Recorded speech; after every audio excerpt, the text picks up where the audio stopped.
वो एक ठेले पे विलेज स्टाइल हेल्दी मटका इडली बनाकर बेचता था। मतलब छोटे छोटे मिट्टी के कुल्हाड़ों में इडली का घोल डालकर उसे इडली बनाने के बर्तन में रखता था।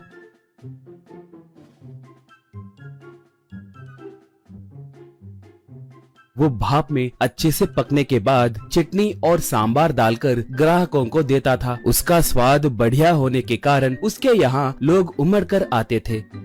वो पैसों की लालच से बार बार दाम बढ़ाने के बाद भी लोग वहाँ पर आना बंद नहीं कर रहे थे।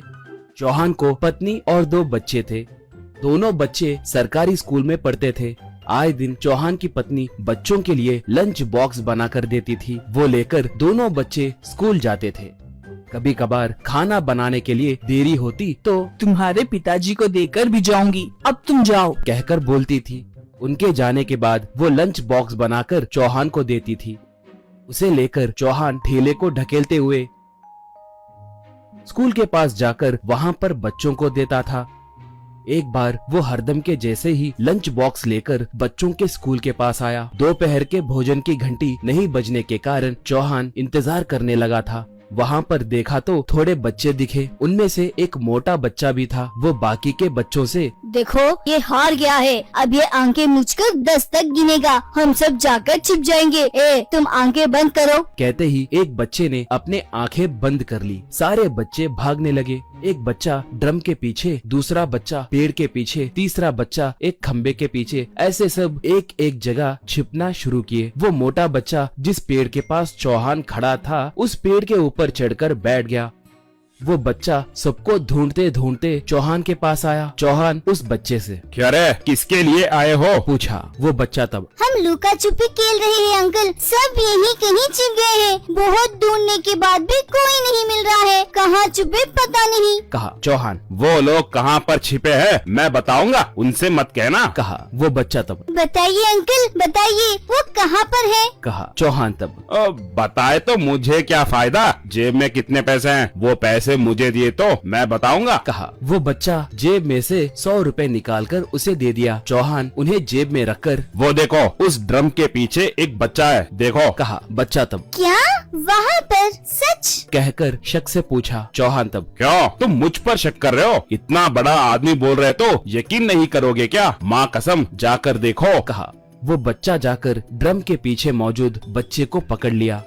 ऐसे चौहान इशारे करने लगा तो वो बच्चा एक एक बच्चे को पकड़ने लगा। ये सब देखकर उस मोटे बच्चे को बहुत गुस्सा आया। आखिर में वो बच्चा हाथों को चौड़ा करके मोटा कहाँ पर है कहकर पूछते हुए इशारा किया। चौहान पेड़ के ऊपर दिखाया। बस उस मोटे बच्चे को गुस्सा आकर पेड़ पे से कूदा।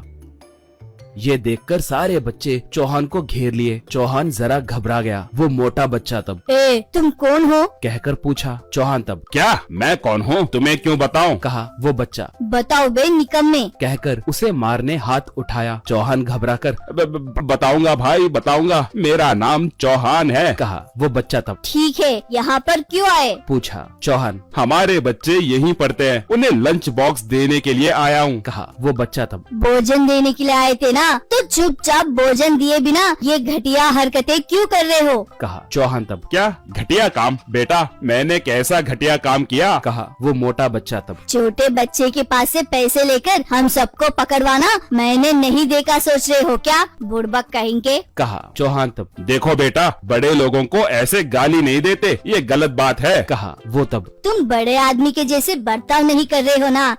मैं कौन हूँ जानते हो, इस इलाके के नामी गुंडा गब्बर का बेटा हूँ। 10 सालों से मेरे पिताजी पुलिस वालों से छिपकर भाग रहे तो, मगर अब मुझे उनके बेटे को सिर्फ 10 मिनट में पकड़वाए ना, मैं तुम्हें नहीं छोड़ूंगा, कहा। चौहान तब, क्या तुम गब्बर के बेटे हो, बाप रे बाप, कहा। वो बच्चा, हाँ हम क्या है इसे बताते हैं, चलो, कहा।